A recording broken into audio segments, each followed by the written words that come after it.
Attention shoppers, we've got to clean up on Aisle H. What do the other wolves think? A true crime cleanup on Aisle H. Diabolical. Starting now. No, he's telling you that she's bats.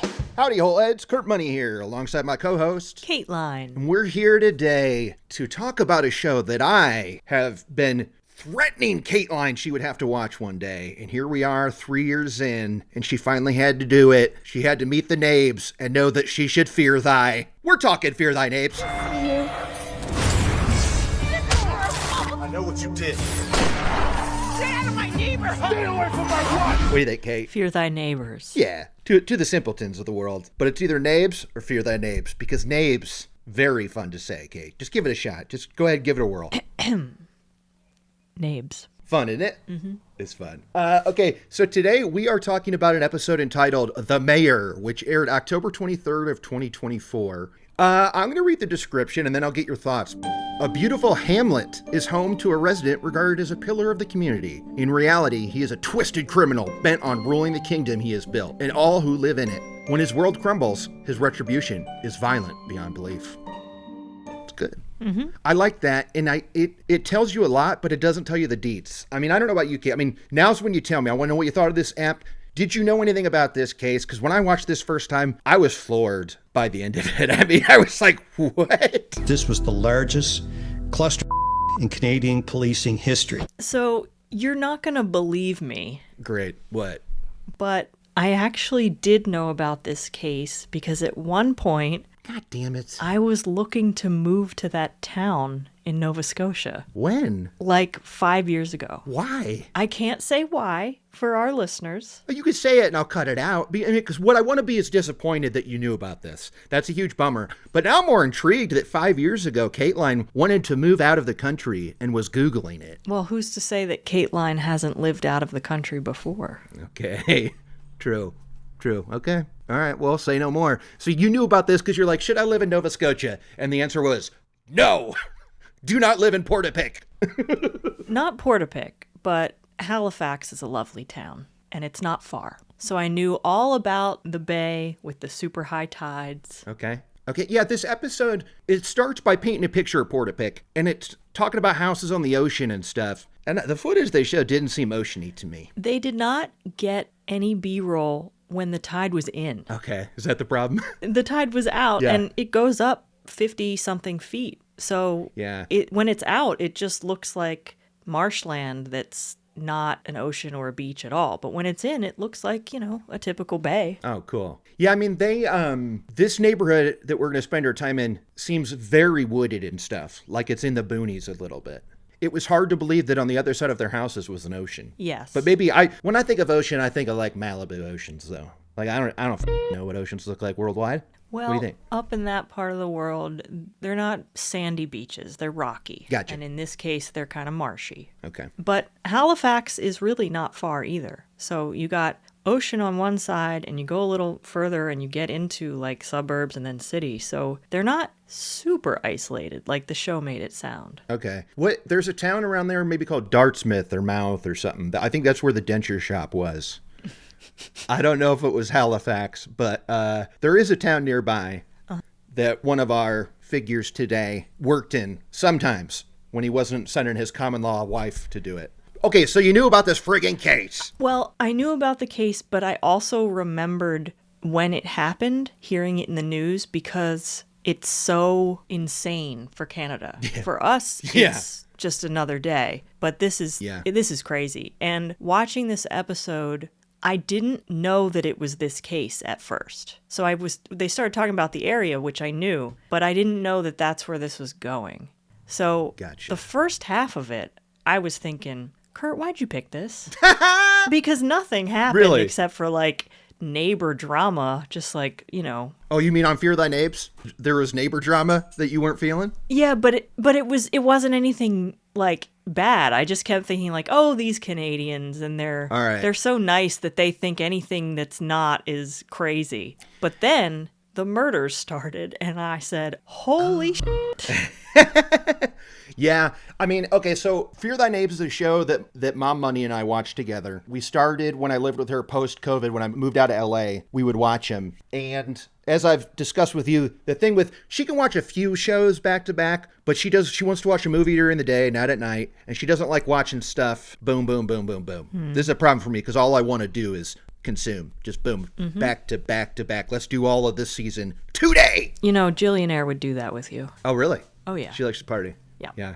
Well, that's only if I threw in like a tracker or something. I'd have to watch something her speed for us to really party, right? But she can take down like 5 Datelines in a row. Really? And you psychos watch it with commercials. So that's super long. Listen, she watches it with commercials. I watch it with like limited commercials. She watches it live.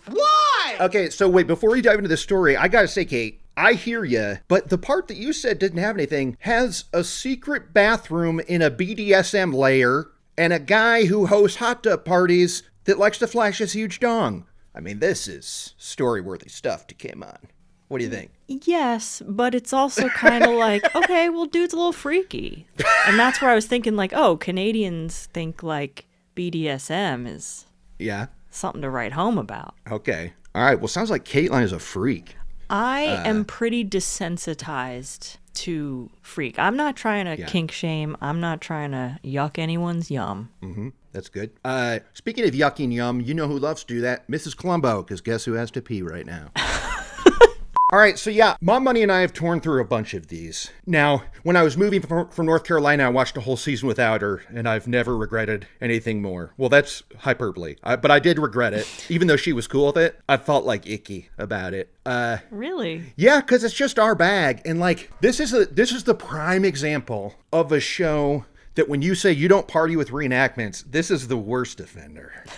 I mean, this is it. I mean, if I hadn't watched this with Mom Money, I would not have stuck to it. Because there's 20 minutes of every episode where I'm kind of just in cringe town. Because you know it's going to go bad, and they're all being all happy neighbors and stuff. Yeah, but I thought these actors are better than those, like, Staten Island actors that we saw in that last show.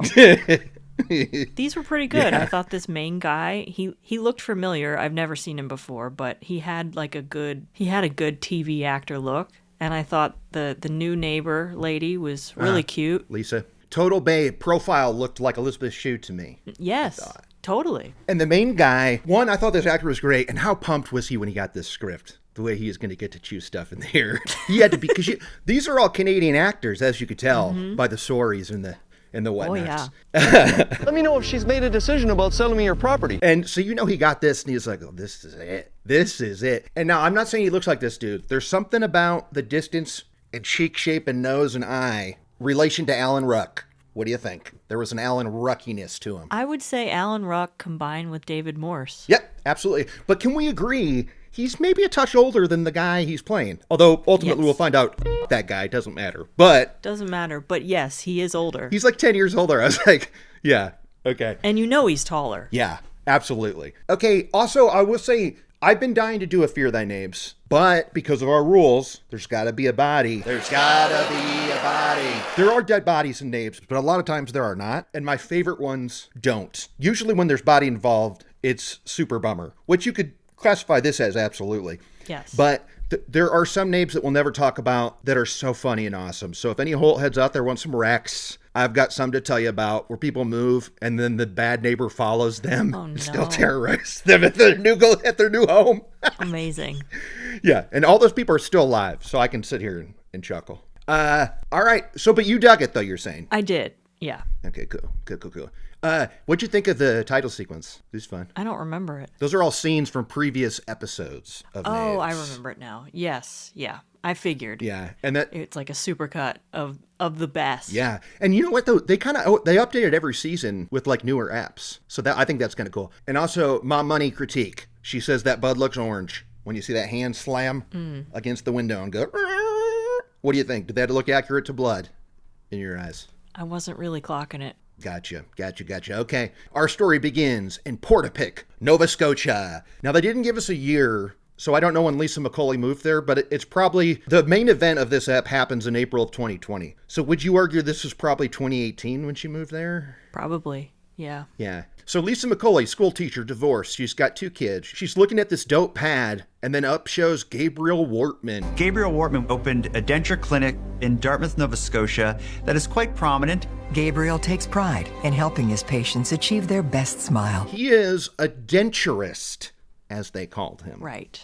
He What'd you fits think about this? elderly people for their dentures. And we see, I don't know if it's here or later, but we see a picture of his establishment. When Gabriel Wortman wasn't working as a denturist, Now, based on the outside of, I forget what it was called, but based on the outside look, would you have walked in the door of that place? It had 2, count 'em, 2 giant mouths on the wall, a smiley face, and then like a teeth, like chatter teeth kind of. I think it's so funny when dental places have to use physical props to attract people. Like, I'm also reminded of in Django Unchained with the tooth on top that's swinging on a spring. Yeah. Yep. I'm Dr. King Schultz. This is my horse Fritz.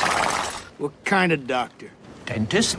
Is that just in the dental industry, they just feel like they have to have props because otherwise people are going to avoid the dentist. They're afraid and of if them. there's something goofy, they're like, oh, it won't be that bad. So maybe he thought Possibly. that his like weird giant mouth thing would bring people in. To me, I'm like, I don't know why you got to go to a separate place for that. Like, Yeah. can't your the dentist do it? Yeah. And I do like the idea of saying I got to go see my denturist today. It sounds kind of cool. do you like your dentist? Well, look, it's a touchy subject because there's a lot going on in Kaymon's mouth at the moment.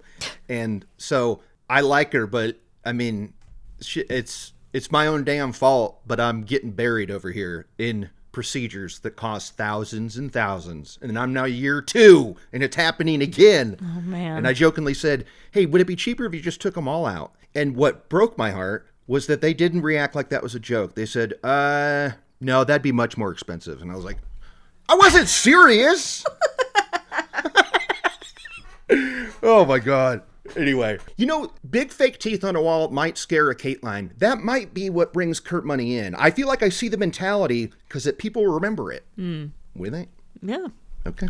Okay, so she's looking at the house. She's looking at the house, but she can't really afford it. Up strolls Gabriel Wortman, and he's like, you know what? I know the guy who's selling this. Don't tell him I said this, but he'll take an offer $30K below asking. And what's Lisa's response? Wow. Thank you so much for the help. She goes, I mean, this is probably not accurate. I don't know if these are in the court transcripts, which I did read some of, BT Dubs. But in the show, they go, you're an angel. And he goes, well, my name is Gabriel. You're an angel. My name is Gabriel. Were your eyes just stuck permanently in the back of your head from rolling at that moment? Yes. And I also was thinking, didn't they say that this property she was looking at was like over $1 million? It was something bonks. Yes. Absolutely. So it's like, it's on the ocean. $30,000. Great. Thanks for the discount. I mean, that's like nothing. Yeah, that's a good point. Although later, one of the house's value is 50 or 60K, so who knows? But was that one on the water? Good call. And according to Gabe Wortman, it was a teardown. But we'll get to that in a little bit. The shack is a teardown. So Lisa moves in with her kids. Across the street is Gabe's warehouse, which I will henceforth be calling the party barn. Mm-hmm. We meet Cindy, best friend and housekeeper of Gabe's. And by best friend, I mean hardcore buddy. Those are her words. Her words, yes. Yeah. Sometimes lovers. Yeah. Well, she said the word hardcore. I added buddy, but she did say we both knew what the score was. It was hardcore sex, and that was it. I was like, Cindy. We knew what we were doing. We were going hardcore sex, and that's what it was about. There was no romance or lovey-doveys or anything like that. What'd you think of Cindy? What'd you think of her? I was shocked that she agreed to do the show. Not a bad point. I bet she was stoked with who played her, though. They got her essence, but the person who played her is the TV version of what Cindy is. Cindy, I hope you're not listening. I don't want to be mean here, but never mind. This ain't going in. Anyway. Okay, so Cindy's out and about taking the trash out for Gabe, runs into Lisa and is like, oh yeah, we all love Gabe. Here comes the mayor now. The mayor, you say? Who is the mayor, Kate? It's Gabe. They all call him the mayor, I guess because he knows everybody. He's always there to help out if anybody needs anything, no matter what it is. Like, he's there to help Lisa with plumbing issues. He's not a plumber. Yes. He's a denturist. Yeah. Yeah. And a former embalmer, we'll find out. Well, I'm doing a lot of teases here. Stuffed him myself. He was trained originally as an embalmer. As someone who is well-versed in Neighbs, if I moved in somewhere and I'm on the fence of whether or not I would listen to this guy if he said offer $30K less. I might have been suckered into that. If somebody said, here's the guy we call the mayor, I'd have said, bye-bye, bye-bye. Because you know what this means? Big old nosy neighbor, like friggin' all he wants to do is get up in your business and he thinks that runs the show, right? Yep. Here comes the mayor now. Mayor? Yeah. I just call him the mayor, right? If I needed something, I'd go with the mayor. Oh, that would have been red flag number 1 where I said like, okay, all right, I don't want your help with the plumbing. I don't want anything else to do with you, dude. I don't know. I'm real suspicious of super friendly neighbors for this reason. I'm trying to think of when I've met neighbors like week 1 of living in a new place. And if I think I've had really good luck. Yeah, because you're friends with them and stuff. At least some of them. Yeah, I've been friends with a lot of my neighbors over the years. Yeah, I mean, I've had my worries about some in multiple locations, but it's never really escalated. Well, one of them, their dog bit the missus, so that was a pretty big bummer. But my worries are usually unfounded, probably strictly because of fear thy neighbs. Probably. Because I don't know, I hear this mayor guy and I'm like, oh, here we go. This guy's going to have an opinion about what side of the street I put my trash and stuff. Yep. If I don't pick that bin up the day it's emptied, he's going to be at my door knocking. Okay, anyway, sorry, I'm really distracting us from... Yeah, we haven't even started. Yes, we have. We're on number 5 of... How many bullet points you think I got, Kate? 47. Shut the... Why did you say that number? Because it's the Star Trek number. That's exactly how many bullet points I have, Kate. You nailed it. Wow. Wow, dude. That's crazy. That's crazy. Anyway, that was pretty cool. Okay, boom, boom. So Gabe's fixing her pipes and whatnot, and he says, hey, here's my buddy. He likes to wear leather vests. He changes the color of shirt underneath it, but he does rock a leather vest and a chain. Would you like to come over to a party? We're having a party at the party barn later. Why don't you swing by? Lisa says yes. And the narrator's giving us a scoop on these parties. It's attended by cops, people in the military, because as you know, the mayor is friends with everybody. Right? So there's a hot tub. I guess she did come with a bathing suit. He does say, bring a suit. There's a tub. Bring your swimsuit. There's a hot tub. Now, we cut to this party, and he's wearing nothing but a robe. Which is weird. He's the only one there. There are cops in full gear there. There are people in winter clothes or something, right? I did think it was interesting that there were cops there like in uniform. Yeah. Like fully decked out. Yeah. Yeah. So, what happens at this party? Well, what happens here? Lisa's having a ball in the hot tub, chatting. Yep. And Gabe, drunk as hell, disrobes, Yeah. and he's got nothing on. Right. And he gets in that hot tub and he starts putting the moves on Lisa, and she is very uncomfortable. So much so that leather vest guy has to be like, Gabe, give it a rest. She's not interested. Hey, buddy. Hey, buddy. Hey, man, she likes me. Yeah, I know. But still, I'm just saying, come on. And she gets out and leaves. She gets out and leaves. Now, Kate, you're forgetting one detail that we heard. Pray tell of what he was packing underneath that robe. Oh. I mean, if the show mentioned it, I feel we are obligated to mention it as well.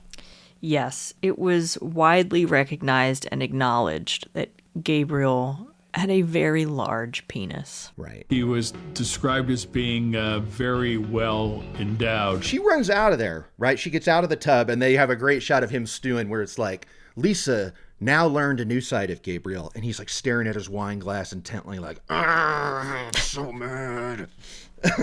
Lisa now sees a new side of her neighbor.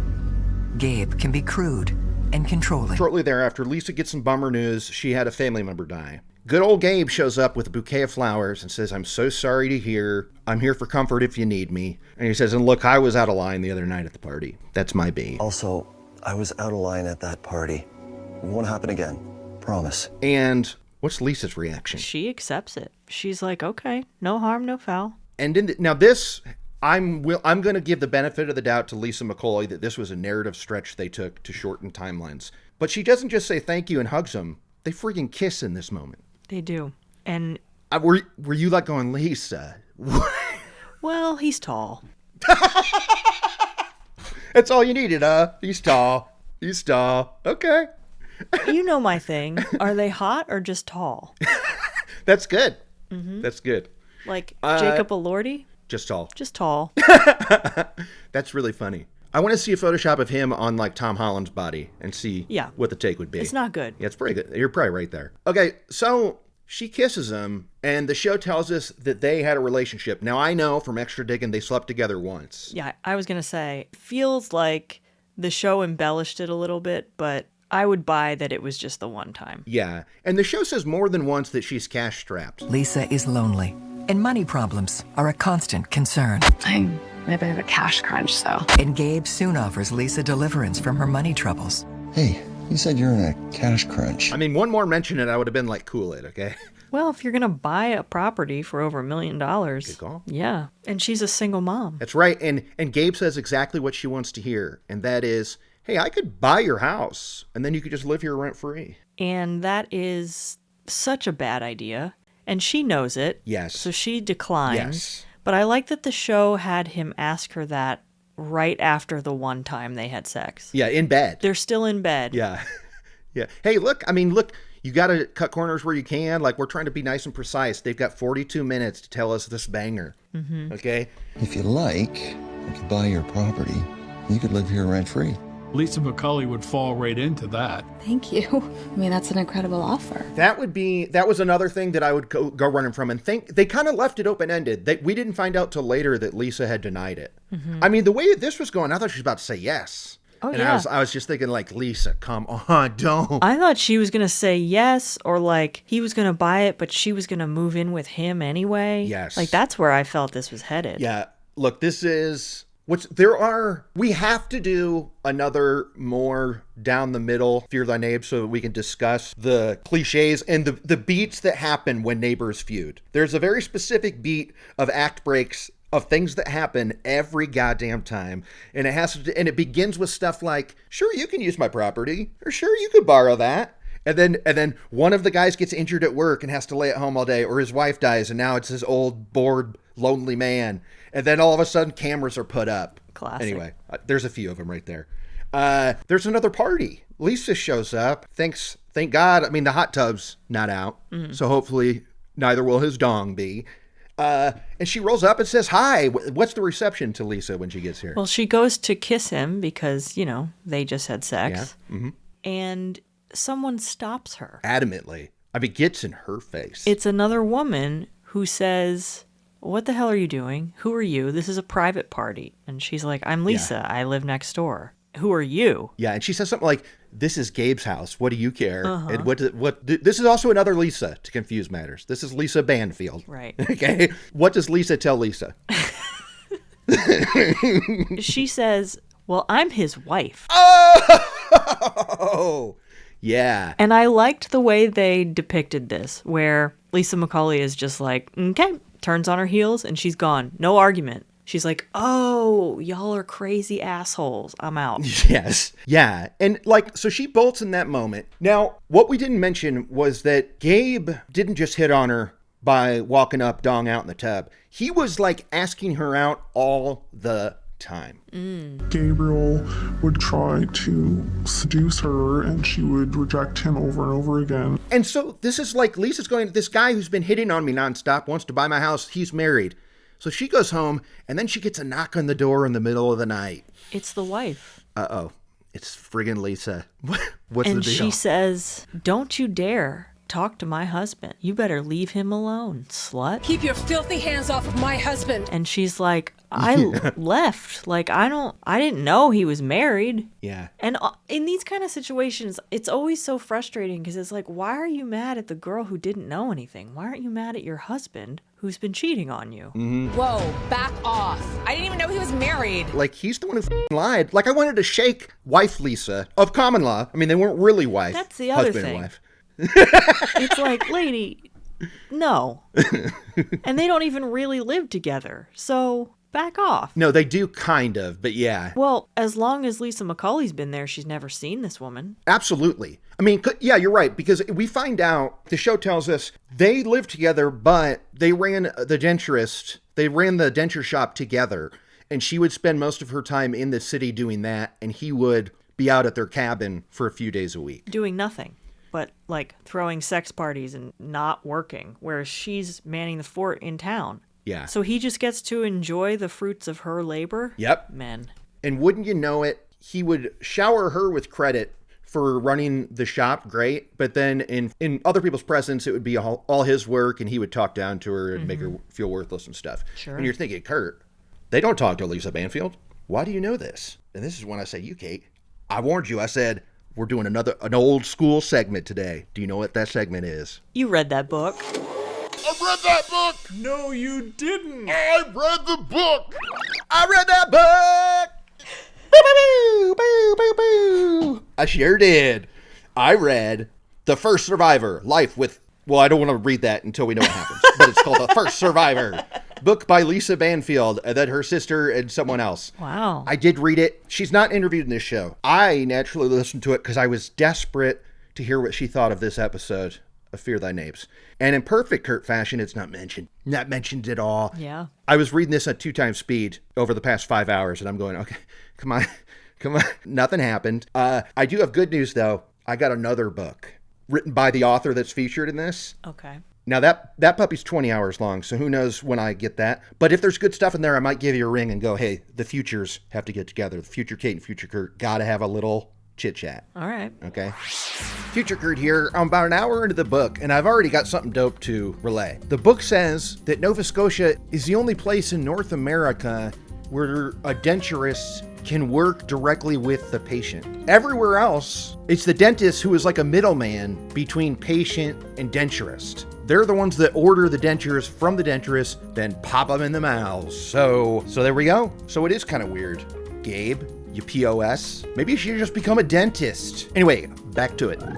Now, this was another thing where here's a sign where an episode is good. This is a Neighbs or any other show. When one of the talking heads is credited as author, then you know that person wrote a book about this very story you're talking about. Yeah.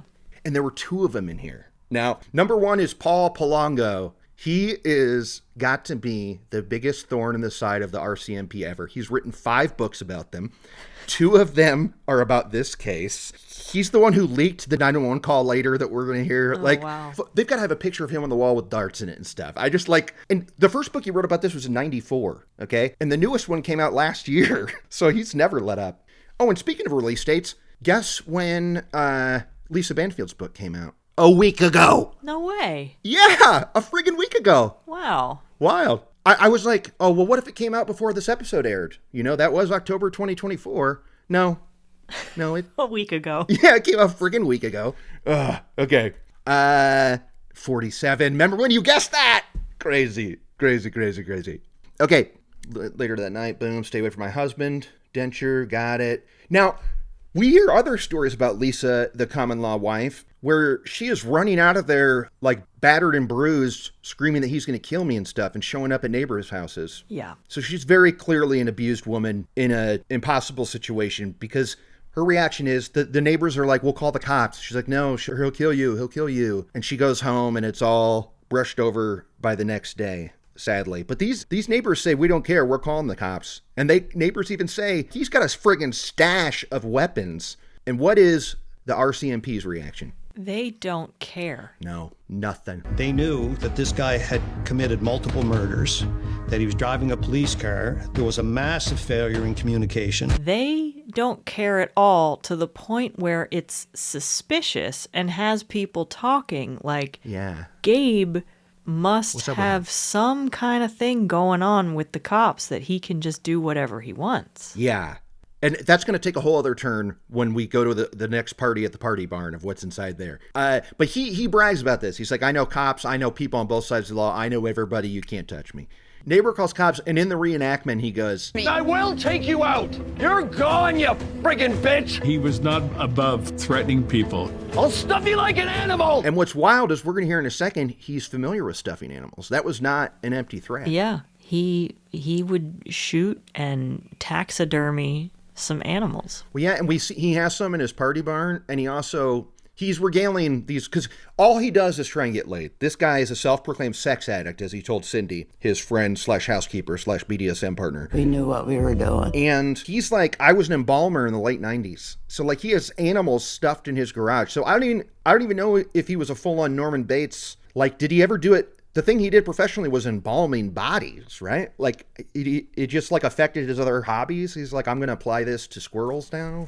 Or what? Yeah, I don't know. I actually don't know how similar the process is to between embalming humans and doing animal taxidermy. I don't know how. Yeah. If you can do one, you can do the other. I would assume, but I don't know. Yeah.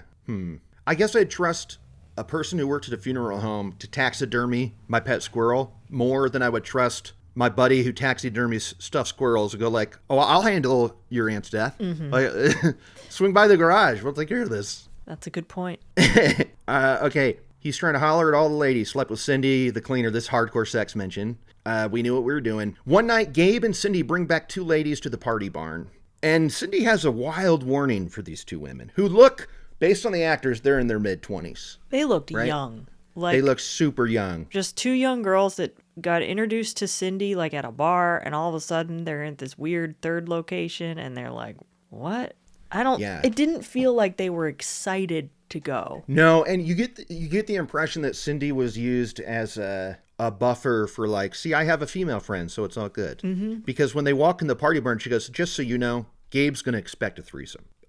Oh, just so you know, Gabe's probably going to want a threesome, so. The girls don't say anything. They don't. They party and they start drinking and stuff. And they also, they're getting drunk. They're having shots and stuff. And this is where they notice a vehicle in the party barn. Wait, I'm sorry, are the cops here? They're not, but there is a cop car in the middle of his barn. And it's still, maybe you know, but to me it's still unclear if this was a cop car that he had made himself. Mm-hmm. Like, I know he like put it together himself. But with the decals and everything on it, were they real? Or did he make those? You're in luck. I do know the answer. So he bought a decommissioned cop car, Ford Taurus, at auction. Mm-hmm. You know how you can do that? Yep. Like, I'll see Crown Vics tooling around where it's like, oh, that used to be a cop car. Yeah, because they still have that big, fat... Yeah. Whatever, it's a rear view mirror thing, but it's like a bonus one. But it's the extra one? Yep. Yeah. Yeah. Yep. But he bought decals online. Okay, so they're not real, but they're replicas. It looks real, and actually right now I'm going to hit you with a pic of his car. Okay. I believe that it did look passing like a real one, but I was asking, like, did he get the decals and stuff and the equipment from his buddies who are cops? Gotcha. No, he did not. So I wanted to come for Fear Thy Neighbs today for the way that they portrayed cop cars and Canadian cops in their outfits. Now, bummer for us, Lowell's rescinded. That's how they Turns look. out that's how they look. Now, they wrote police instead of RCMP, but even when we see later, but that's all legit in what they looked like.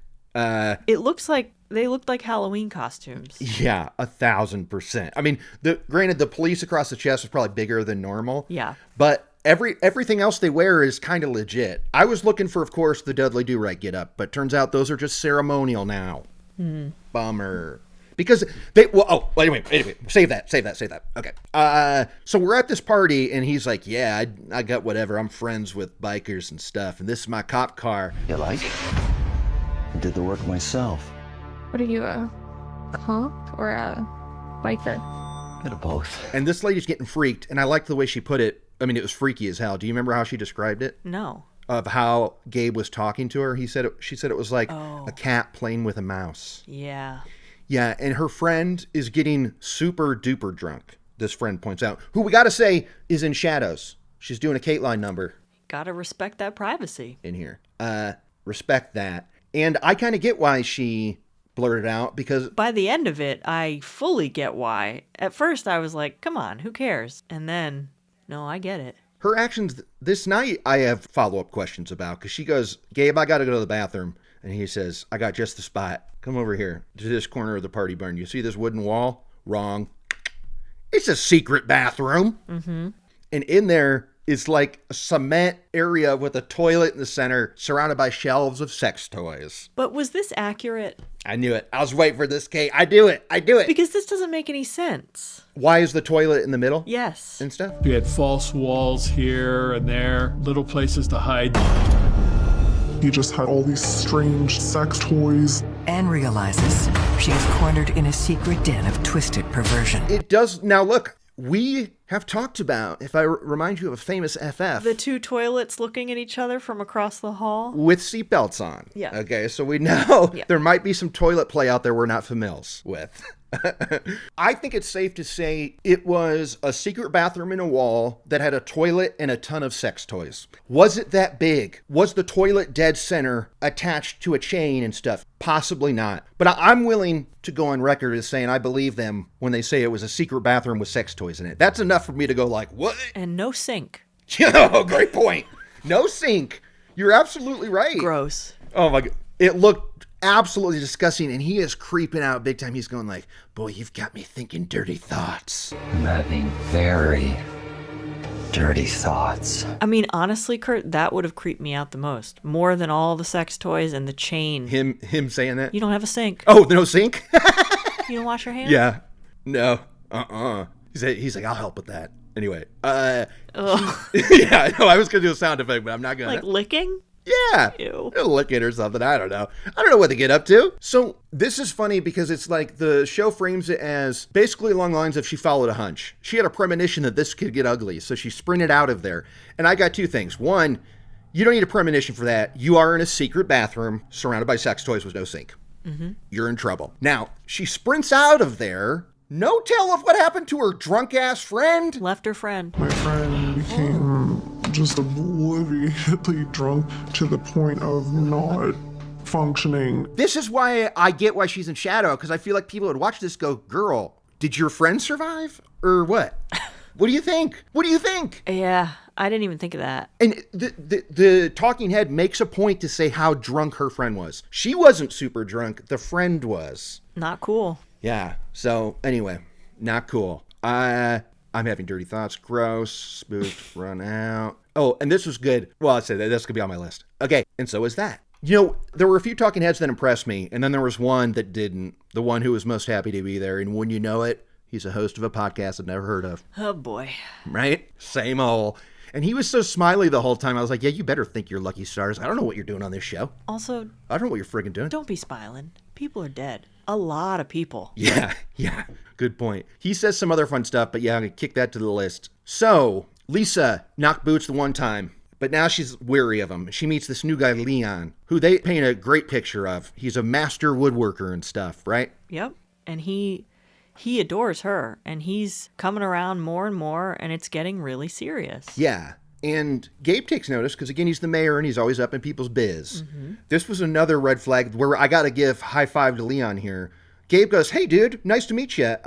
One, he kept repeating. He says it once in the show. She's a great woman. But I know from further articles, he kept saying, Lisa's a good woman. Lisa's a good woman. Kept saying this to him over and over again. Very weird like. And then he says, hey, you want a free slab of gin or whatever? He's like, I've got a free box of booze that I smuggled across the border. Do you want it? And he's like, nah. Smart. Hey, Leon, you want a free flat of rum?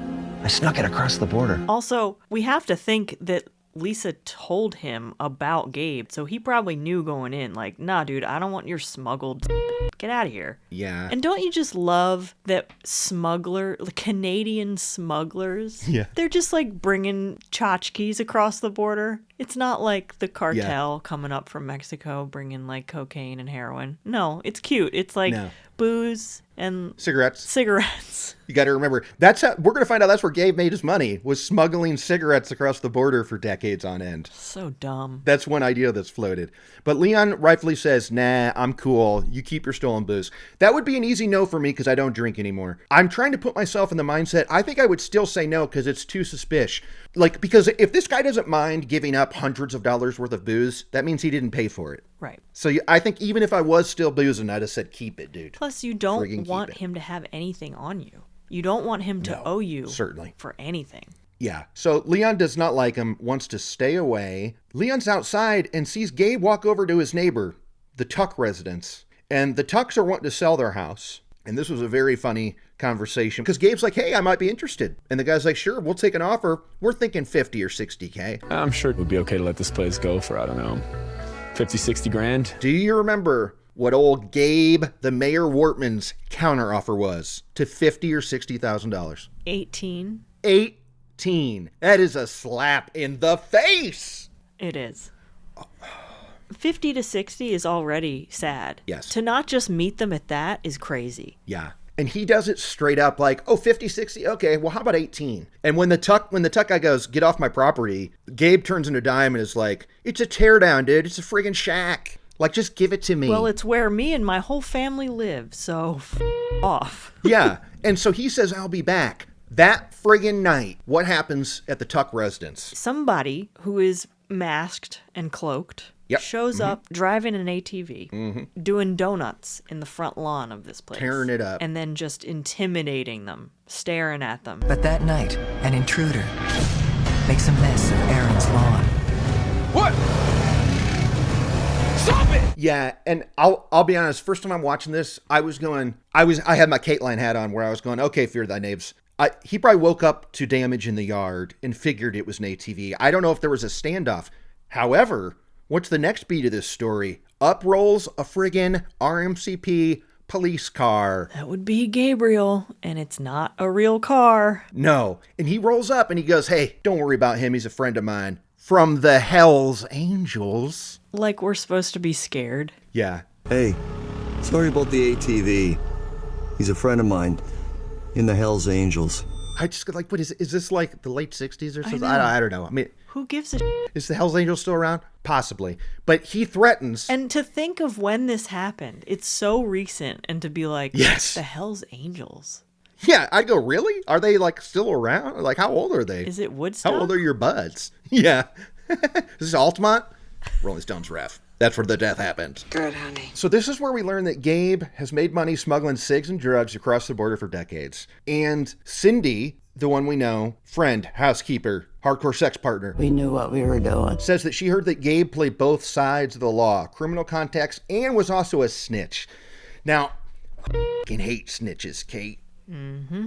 What about you? Oh, yeah. Is that a hot take? Is it a hot take? It's not a hot take. I don't hate them for the reasons criminals hate them. Like, you know, what about like criminal solidarity, or like why you got to go snitching to the pigs?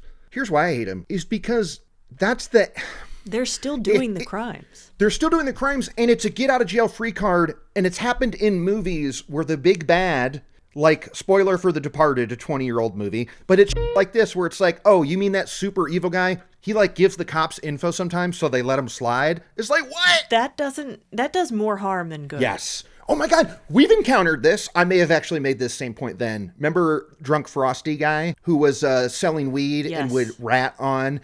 And so the cops wouldn't bust him when he was like beating his wife up and stuff. And then he murdered Joy. Yeah. Joy. Anyway, she's the one who said, do you remember, she says, not what am I, chopped liver, but she says something along those lines. And it was a very Philly-esque thing. Do you remember this? She said something like, what am I? Because to her kids. I'll play a clip here. Future Kurt, handle it.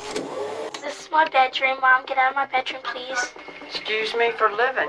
This is where the show starts to plant the seeds of like, well, he's got to be in with the cops because here's footage of him, actual security footage, like going to a Brinks security place. I know, like, Brinks is the place that picks up money from banks. I didn't know there was like a headquarters for Brinks with money in it. Did you? Yes. Okay. Was you robbed one once, or you don't want to get into it? No, but I remember watching a show about that heist in Vegas, and that group of people all got jobs at Brinks. Oh, smart. So they know the inside workings and whatnot? Mm-hmm. That's cool.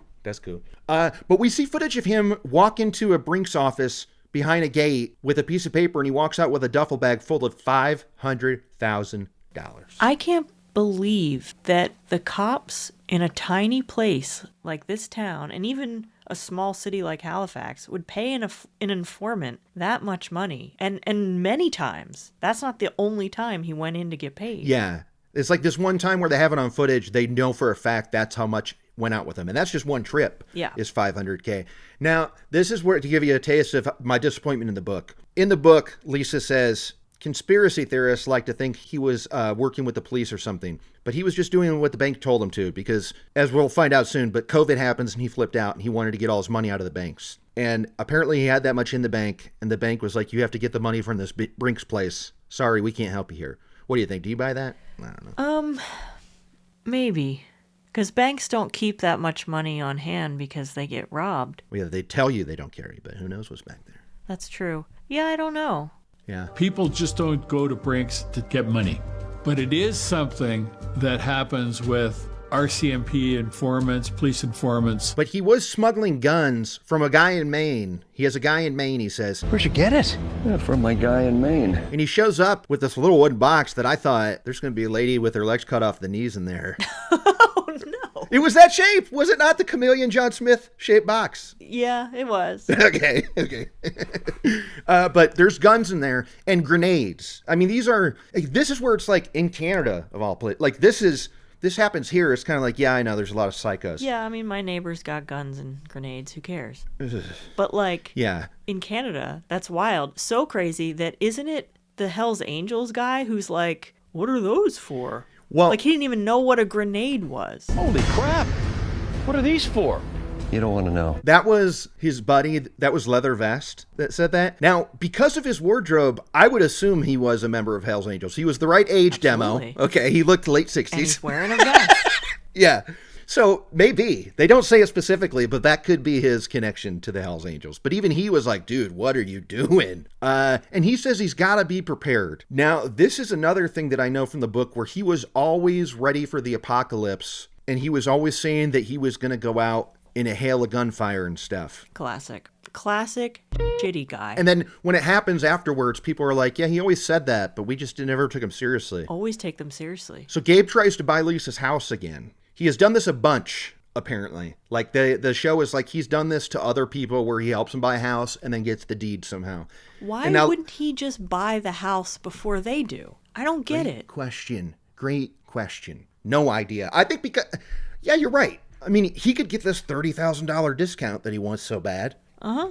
And his whole goal is to buy up as much property in that area as possible because he wants a compound. Yes. Classic shitty guy move. Yeah. Great call. To hole up and wait for the apocalypse, and then he can just, like, murder everybody. So, like, if that's his goal, why is he encouraging other people to buy the properties when he can clearly afford it? I don't know. Is it a power thing? Like he likes to hold this over people? And when Lisa was a babe, so maybe like these are part of his games. He was like, well, if anyone's going to have the house, it should be me. But if not, let the babe have it. Yeah. Until she starts seeing someone else. Right. You know, a year after I slept with her one time. Gabe sucks. Lisa says, hey, Leon hates you. Stay away from us. Now, I know I read an article from Leon later where he was like, why'd you tell him that? Like, he goes, don't poke the bear. And I'm like, yeah, good call. For real. Like, he doesn't need to know that. So, and then everything comes crashing down the world over. We see news footage of Katy Perry's boyfriend, Justin Trudeau, announcing COVID. To slow the spread of COVID-19, both Canada and the United States will temporarily restrict all non-essential travel across the Canada-U.S. border. I didn't know his voice sounded like that. I don't know if I did. He also kind of had facial hair, too, which I don't know him for. Didn't he have, like, a little goat thing going on or something? A little scruff, maybe. Yeah. So he says everything's closing down due to COVID. This sends Gabe through the roof. He can't handle he loses his... He can't have anonymous sex. He can't smuggle things from the border because the borders are closed. The borders are closed unless, like, for essential travel or something. But guess what's not under essential travel? Cigarettes. Yeah, cig smuggling. Nope. Sorry, Gabe. And he's going insane. And I'm like, yes. Chill. He's kicking trash cans. He's yelling, it's all over. Ah! The thing is, COVID, it was during those early months, it was really scary. And he was in such a good spot, like a safe area, far away from people, relatively secluded, in a country that was like following COVID ordinances. And he couldn't handle it. No, he couldn't. The damn border's closed. What am I going to do now? And I don't know if it's because of COVID or because he was never there or whatever, but they shut down the denturist shut down. I would bet it was because they couldn't make any money, because dentists can just do that. That's good call. Good call. But this sends Lisa back to, I wrote it out phonetically, Portapique. Yep, nailed it. But this means Lisa is no longer living in the big city half the week. She's now at home to isolate with Gabe. And this ended a lot of marriages during COVID, with everyone being home together all the time. Did it? A lot of relationships couldn't survive. Yeah. That's why I'm so grateful I did it all alone. I was only me. You had your husband. You guys survived. Oh, we had a great time. We had so much fun together, and we had really great routines that kept us motivated and, calm, and because it was scary, but we just we were fine. Well, we're homebodies, so we didn't mind. Yeah, same here. And I lost my job, which was a huge f***ing bummer. Yeah, directly because of that. Same. And I was the only editor let go, and I'm still bitter about it. But I did enjoy the routine of, this was in the original Kurt Cave, where the windows were blacked out with tinfoil and cardboard for the projector. Mm-hmm. So it's a nice little Kurt Cave hole in here. And I'd be going up to my 24-hour Rite Aid with a mask on to buy candy and rock stars at 3 a.m. Just doing my burbs and getting my burbs in on hardcore. Mm-hmm. So I was living it up. Yeah. That kid next door is a meatball. Okay. He watches a news report about a drug bust nearby, and this worries him because he's worried his criminal buddies will think he was the snitch. Which, if I were his buddies, I would be suspicious, because we know this guy's got no friggin' morals. Of course. So his buddies are probably full-time criminals. And if he has them. And we know that he's a denturist. So obviously he's not a full-time criminal. They're going to know he's the snitch. Yeah. He's the one who exists out in public and interfaces with society like he's this stand-up guy. That's textbook snitch behavior. Yeah.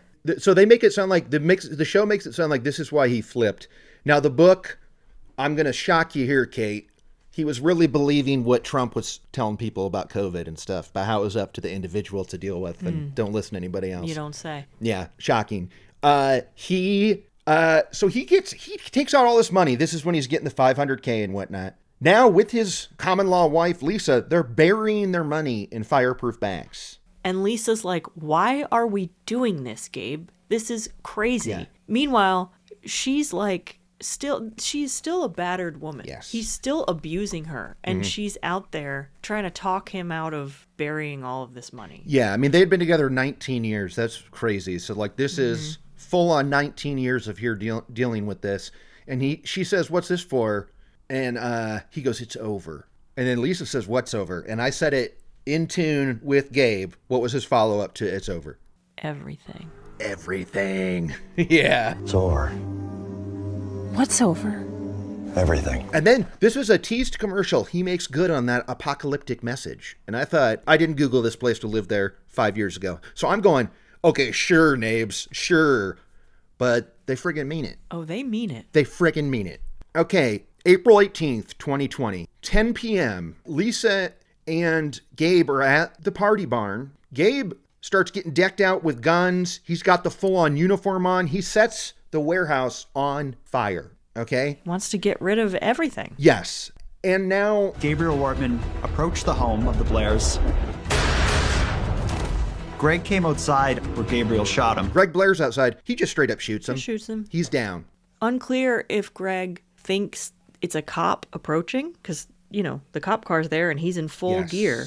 Full get up. Did he see him close enough to register? Oh, wait, that's just Gabe before getting shot. Don't know. I have to think maybe it was dark. He couldn't tell. Dude, that was what happened with a lot of what we're about to describe the next 12 hours. There was a lot of people going, oh, it's a cop. Oh, wait, it's not a cop. Mm-hmm. So we hear the actual 911. My neighbor, is crying out. I think he just shot my husband. He is dressed as a cop in his cop car, and he just shot my husband. Yeah. And now he's trying to break into my house. Yeah, and now up until that point, we're hearing the actual 911. And then it changes. Up top left, it says reenactment of the 911 call, which I'd like to hear the real thing. But how it unfolds, I get why they kept that tight-lipped. Because what happens then on the call with 911? He breaks into the house and shoots her while she's on the phone with 911. He just broke the lock. What's your name? Jamie. Hello? And then, luckily, their two kids are hiding, and he, I guess, didn't realize that they were home or forgot they existed, and he left. Yeah. Now, here's a little bonus info for you. Those two kids then proceeded to call 911 themselves, but they ran over to their neighbor's house to hide in their basement. That of the McCauleys, as in Lisa, as in the Elizabeth Shue and profile lady that we've been talking about. Mm-hmm. So their kids, so these four kids are in the basement, both calling the cops, saying 911, 911. Our neighbor Gabe is dressed like a cop. He has a cop car, but he's not a cop. He has a big gun. These are direct quotes. Now, at this exact moment, Lisa McCauley is walking outside to see what all the ruckus is about. And what's Gabe's reaction to seeing Lisa? He shoots her. Boom. Done. Shoots her right there. Dead in the street. Lisa dies from her wounds. Fortunately, Gabriel does not pursue her children. So isn't that crazy that those kids hid over there and stuff? They should have stayed put. Yeah, I mean, they survived. I mean, the kids... But would Lisa have come outside if the kids didn't run over there? Ooh, I didn't even consider that. Possibly.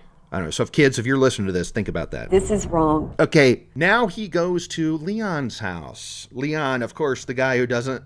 the bear's poked. Uh-huh. The bear's ready to attack. And this bear's dumb as hell because it's dark and he's like, oh, he's not home. He's not home. Well, it was 10:30. He was in bed. I mean, I'm not in bed at 10:30, but I get it. Man, Leon lucked out. Yeah. Imagine if he even saw as much as like a TV flicker in one of the windows in the dark. Yeah. So he leaves there. He goes to the Tuck home, the place where he made the $18,000 offer. Mm-hmm. They're all in the doorway, all three of the Tucks. Shoots them all dead straight away. All three. Like they're found in a pile of each other. They're on top of each other. Bang, bang, bang.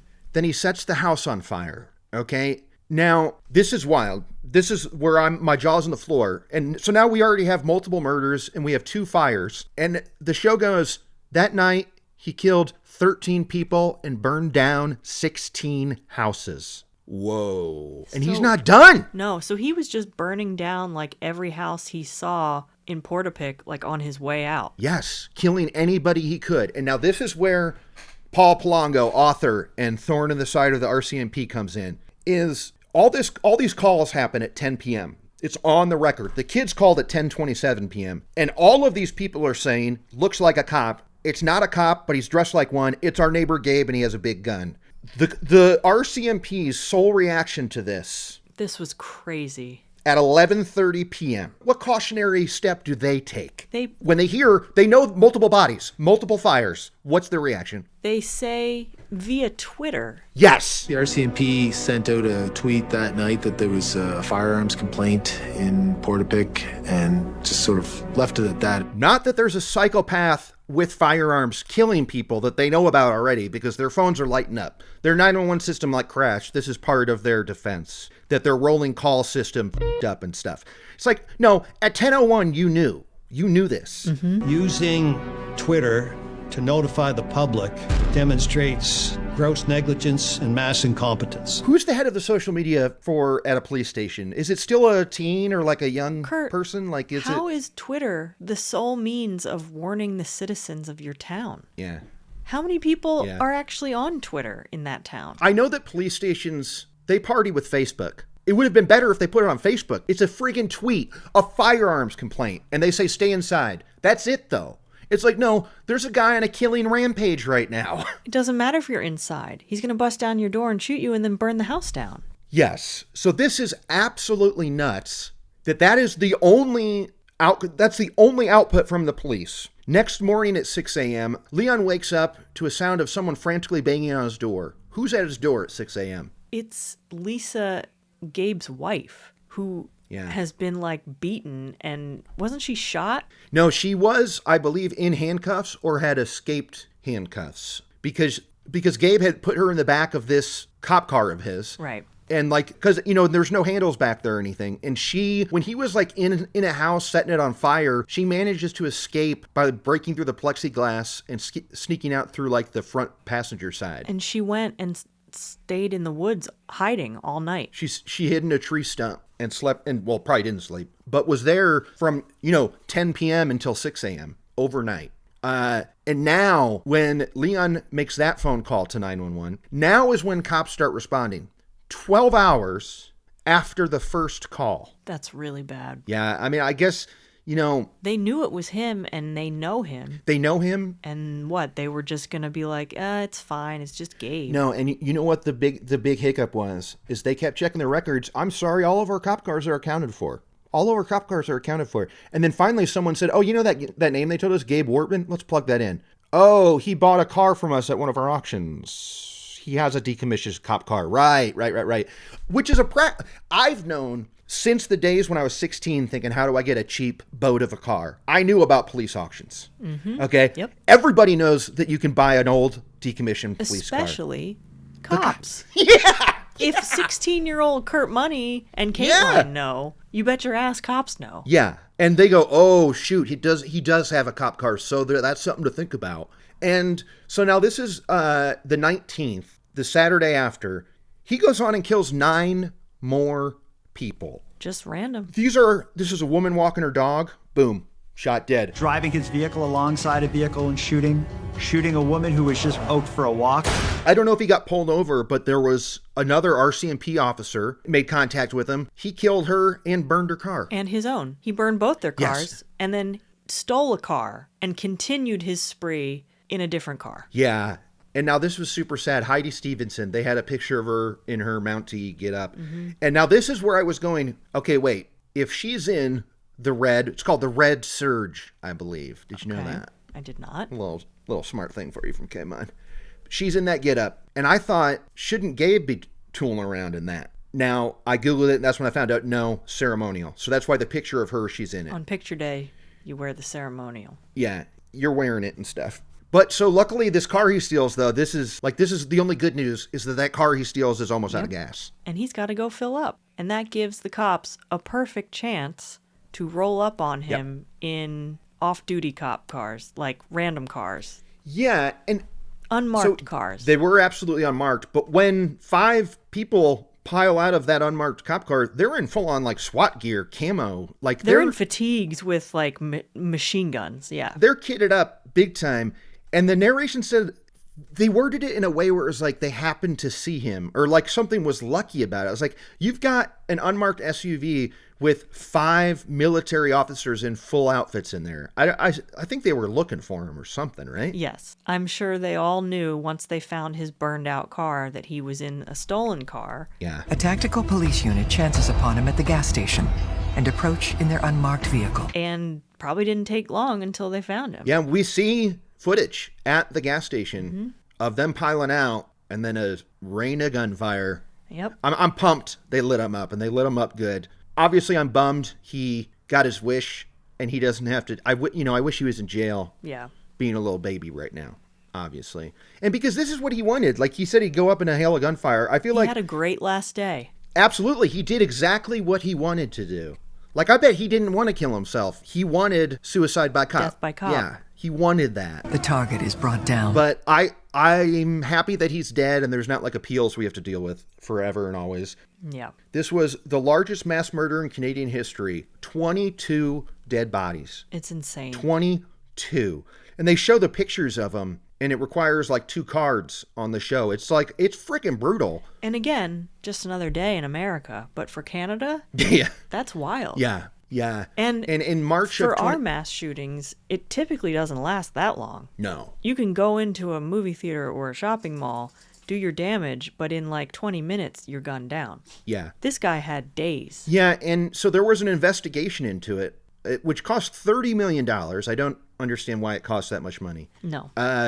But they have like a conference in March of 2023, a press conference where like, yeah, so we want to change the culture at the RCMP. It turns out they're not doing stuff too good right now. Great. 30 mil well spent. In March of 2023, the $30 million Mass Casualty Commission delivers a scathing report criticizing the RCMP. Here's super sad. Leon, the good guy that Lisa came over to at a time of need, he is outspoken about how much Lisa McCauley, R.I.P., did not deserve this. None of the 22 did, obviously. But he's not asked to speak on record. He wasn't deposed or whatever for this get-together. And what happens to him eventually? He is having a really hard time. I think a lot of it is probably survivor's guilt because Gabe came to his house and he didn't hurt him. And he ends up taking his own life because he can't handle it. Kills himself. Yeah. Severely depressed, he eventually takes his own life. Now, I have a little bit of extra info where him and a lot of the people who survived this did have survivor's guilt, and they felt they didn't want to be in their homes. One, they were probably burnt down, for one. Mm-hmm. But like this guy, Leon, also this is COVID's just kicking off. He's sleeping in cars and outside and at friends' houses because he's too afraid to go home. He can't do it. And then at one point, he gave an interview where he said that Lisa, when she came over at 6 a.m., didn't look like she slept in the woods all night, which kind of fueled the fire of, was Lisa in on this somehow? Mm. And now I know this. At some point, the cops charge her brother, and her brother-in-law with like, because one time they unwittingly were carrying bullets that he had smuggled that they didn't know about. And because he's dead, they charged her and stuff. Now, look, I think it's safe to say that she was not involved in this at all, right? I mean, she wasn't involved in all of these shootings and arson. She may have unknowingly participated in his other hijinks throughout the 19 years they were quote unquote together. Yeah, but she didn't know though. Yeah, she may not have known. But he's a smuggler. I have to think, yeah, she probably unknowingly smuggled. Yeah, I'm mad at the cops though, because it's like they got to have something on the books, so they go after. They have to have someone to blame. Yeah. Instead of themselves. This is not a good look for you. I mean, it didn't work out. I think they were dropped eventually or something, but it was the same people that had interviewed her day after. Like it was the people that she was dealing with for 2 years. Of, you know, first they suspected her, then they didn't, and then they're supportive, and then they're like, oh, I've got to come over to tell you something. We have a warrant for your arrest. So that sucks. Kate, what do you got? Kate's unnamed list. Is it a small town? Yes and no. I don't know. Like I said, it's not like it's isolated. It's close to a metropolitan area. They talk about it like it is. Like I mean, one thing that's going to be in my list, they compare it to a fictional town on television. I think it's kind of a small town in spirit. Okay. And then, obviously, we've got a car. Yeah. Yeah. We've got a fake cop car. Yeah. Which I can say is a Ford Taurus. That's not mentioned in the show. But it is a Ford Taurus, yes. Yeah, that is absolutely car Kate. Beep, beep. Mm-hmm. I mean, look out. You got anything else? I don't think so. All right. Okay. On to Kurt's Kick-Ass List. Kick-Ass List. Something you missed. Just kidding, Kate. There was no puzzle reference. You were waiting. Okay. Kurt's Kick-Ass List, or the podcast guy says this is a Dr. Wortman and Mr. Hyde situation. Boo. Boo. There was two sides to his personality. It's very clearly a Dr. Wortman, Mr. Hyde type situation. But he got me back because when they came back from break, he says he calls Portapic was like Twin Peaks-esque. Oh, he did say that. I would say Portapic is Twin Peaks, Nova Scotia's version. And I say, well done, dude. Welcome to the list. Yeah, I could see it with all of the similar forestry around. Yeah. They probably had a log lady. Oh, probably, yeah. Yeah. I mean, Leon was famous for cutting logs, so maybe they had a log dude. There you go. Or something. I don't know.